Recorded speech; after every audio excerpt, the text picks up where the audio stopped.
Fourscore and 7 years ago, our fathers brought forth on this continent a new nation, conceived in liberty and dedicated to the proposition that all men are created equal.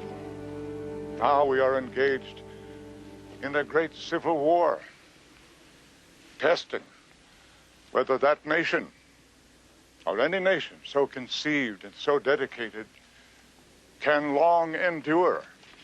We are met on a great battlefield of that war.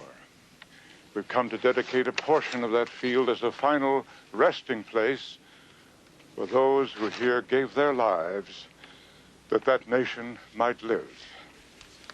It is altogether fitting and proper that we should do this.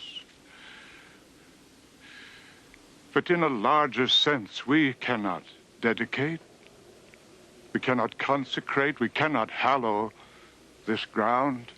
The brave men, living and dead, who struggled here have consecrated it, far above our poor power to add or detract. The world will little note nor long remember what we say here, but it can never forget what they did here.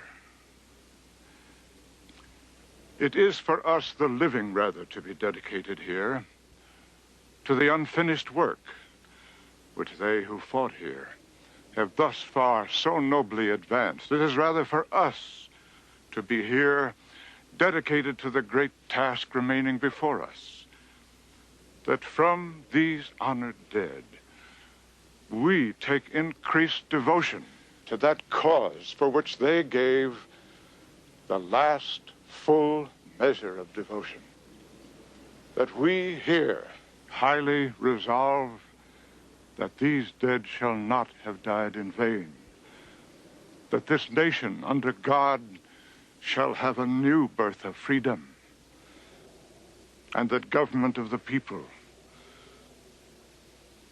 by the people, for the people, shall not perish